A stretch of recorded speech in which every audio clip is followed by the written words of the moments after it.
I will say this is the last time. You cannot protest on Fort Sill. You need to move across the street now. Fort Sill has this legacy of oppression starting, way back when with Native Americans. Native American children were taken away from their parents. The Fort Sill history, they came and of course killed the Indians that were already here. The ones that they didn't kill, they made prisoners of wars, and a lot of them died on the base. Fort Sill is an American concentration camp. Geronimo imprisoned here in 1894 with 341 other Apaches until his death in 1909. It was an internment camp for Issei. It is so important, especially for us as Japanese Americans, to be fighting for others and using our privilege now. We all need to be fighting for a collective liberation. What we need to do is make a plan for the press conference, okay?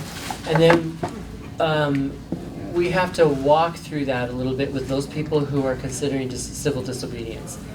Everyone else has to also be clear about what not to do so you don't get arrested. This is Democracy Now! I'm Amy Goodman as we turn to a dramatic scene that unfolded Saturday when 5 Japanese American elders, survivors of the U.S. internment camps, engaged in civil disobedience outside the Fort Sill Army Post in Oklahoma, where the Trump administration plans to indefinitely detain 1,400 immigrant and refugee children starting next month. 75 years ago, 120,000 of us were removed from our homes and forcefully incarcerated in prison camps across the country. We're here today to protest the repetition of history. We were in American concentration camps.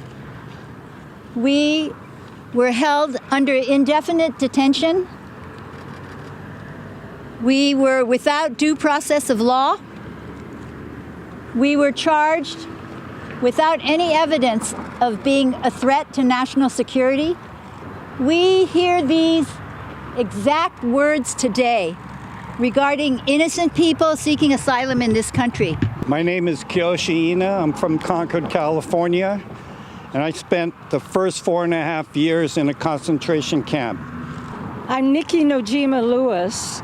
And on December 7th, 1941, in Seattle, Washington, I was celebrating my 4th birthday when the FBI interrupted my birthday party and removed my father to Lordsburg, New Mexico, the DOJ camp, and subsequently Santa Fe, New Mexico. Yes, 77 years has passed. The people look a little different than us, okay? But the fact remains, it's the same shit as before. You're not allowed to protest on Fort Sill. You can go across the street, and that needs to happen right now. Otherwise, what will happen? I don't know. No, I'm not going to arrest you, but you need to move now. Then we're not going to move. Yes, you're going to move. If you're not going to arrest us, we're not going to move. Go ahead. Yes, I spent 3.5 years at Post in Arizona, an American concentration camp during World War II, and I'm here to bear witness to the travesty of the American justice system, in that the family separation policy, which is ruining the lives of these children. We, the people, have to stand up and protest this. It requires a lot of mental discipline in that moment. You might be separated from each other. Are you okay to be handcuffed and by yourself in a cell? The history of the United States is a history of incarceration, is a history of locking people up because they are perceived as other, because they're perceived as foreign. My name is Paul Tomita. I'm from Seattle, Washington. This is me in 1943. As a 4-year-old. It's English. Get out. Go ahead, and Paul. so what we did with here is I had to have this to get out of Minidoka. Look. I understand your issues, okay? But you cannot protest on Fort Sill. They're wanting to remove us. We've been removed too many times. We're not leaving. The ACLU is working, they're co-sponsors for this event. So they're very invested in what happens here. So I think we could rely on them. We'll ask them tomorrow when Jill comes tomorrow. We'll ask her, if we get arrested, are you going to postpone for us? 1 year ago, in June of 2018, when the border situation was erupting and there was a nationwide protest against the separation of families, there was a big demonstration at Lake Merritt in Oakland, and I was trying to think of some way to express my outrage. As a Topaz descendant, my mom's entire family was in Topaz, and so I feel very strongly about this issue.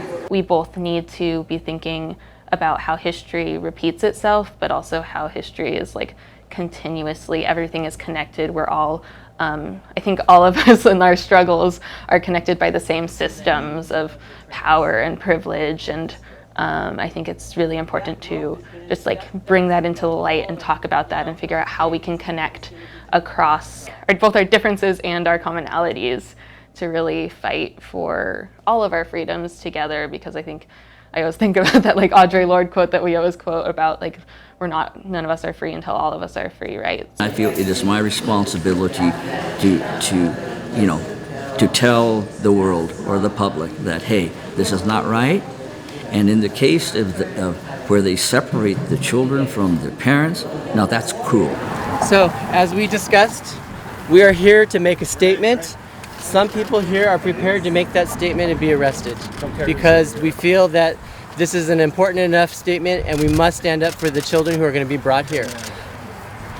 All of our elders who are incarceration survivors have stated publicly that they are willing to be arrested in defense of the children who are going to be brought here. 1 minute. So everyone who does not want to be arrested, please step away and go to your cars and get your cars and remove them, and we'll drive down the road to the next block. Fort Sill had 90 Buddhist priests as part of the 700 who were incarcerated there, and to honor them, I wanted to participate in today's rally, and I'll be offering a prayer and a dedication of the Heart Sutra to all of those who were here during World War II, but also to dedicate any kind of merit of chanting that sutra to the children that appear to be imminently arriving here at Fort Sill. It's really a crime against humanity, what's going on, separating children from their parents. I mean, nobody does that in the world, and yet we're doing it here as a matter of policy and practice. We were met by MPs who demanded that we leave, that we take our cars and leave, and that we physically remove our bodies. We asked the press to be there because we wanted to make a statement to the world that even though there is a law within the United States government that says you may not demonstrate in front of a military base if they ask you to leave, that we answer to a higher law. And that's the law of protecting children.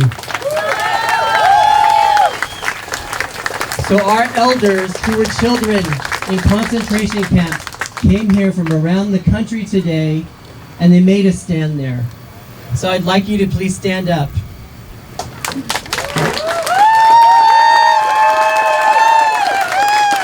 I'm glad to see that so many people are coming from all over on such short notice, and looks like we also have some pretty good local support as well, and I'm very encouraged by that as well. I hear more and more actions taking place around the country, and I'm sure that there'll be others that I haven't heard about yet.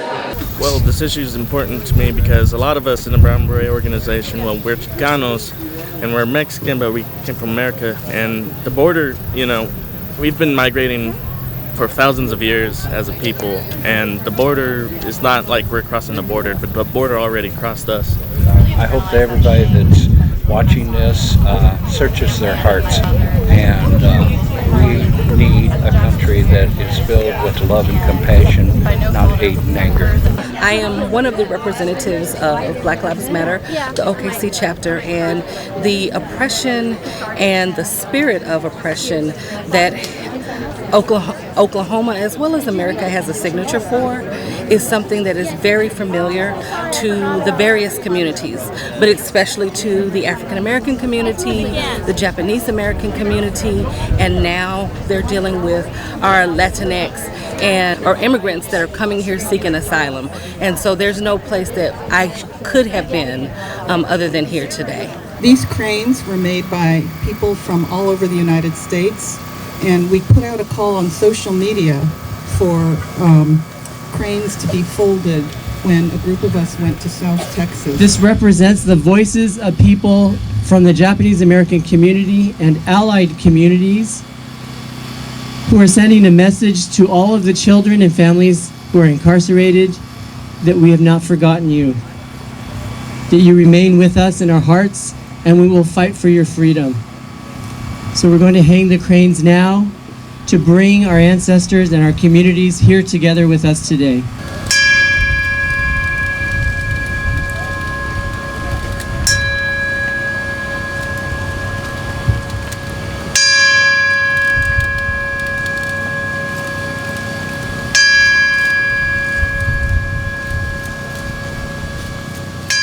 Through the civil rights movement was really where I became aware of these stories. So my first heroes were Rosa Parks and the whole redress movement. So I feel I don't have an excuse to be sitting in, like blissful retirement and writing stories about incarceration. I feel that it's my time now, and I feel privileged to do it. It's so critical to take care of children. It is so important to have the children with their mothers. Any policy of a government, of a white supremacist colonial power that strips kids from their parents is simply inhumane and intolerable and unconscionable. We dare to remember they're human in the face of not just those detained, but all of the immigrant community at fear every single day that one of them, that their family, their mom, their dad, their brother, their cousin, their uncle, their aunt, their friends, their teachers, their classmates, their workmates won't be there any longer. Because this is about humanity. Black and brown and Asian and Native bodies have been treated and killed and slaughtered and disrespected and forgotten for far too long. The time has come for us all to rise. No more! No more! No more! No No more! No more! more U.S. concentration camps! No more U.S. concentration camps! Thank you.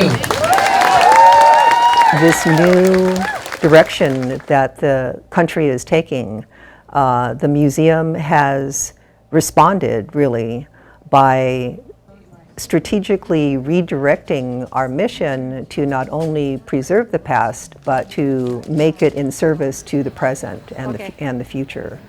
So we were really wanting to present the lessons that we have had and what the lessons of the past can hold for the present and future. We came back for you because we know mass incarceration. We came back for you because we know family separation.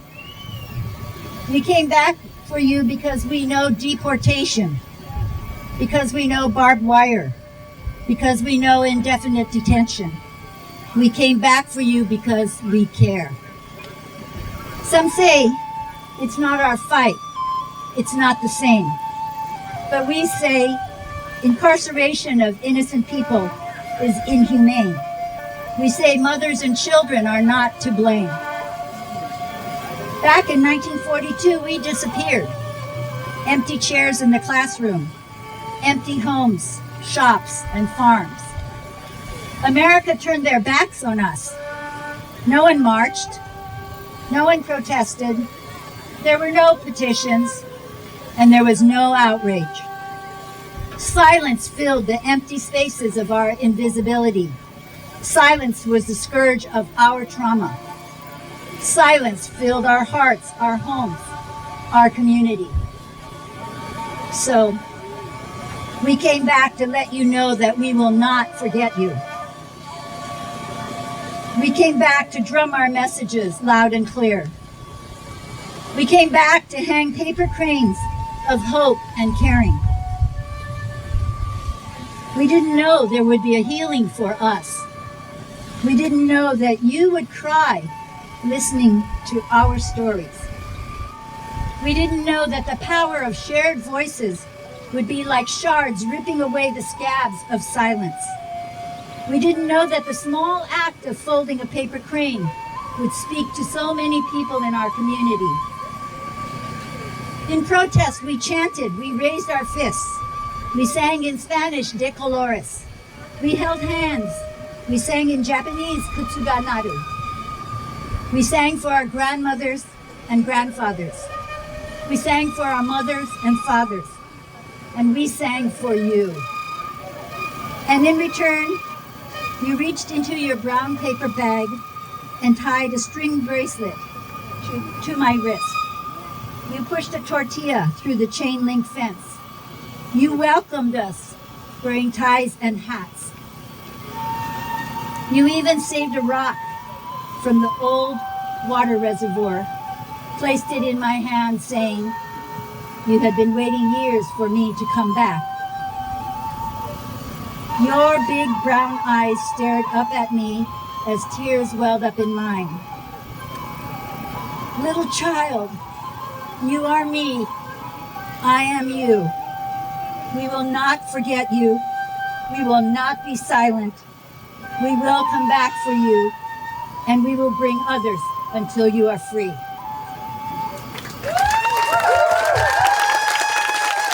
No bans, no walls, no camps, no. No bans, no walls, no camps, no. Yeah.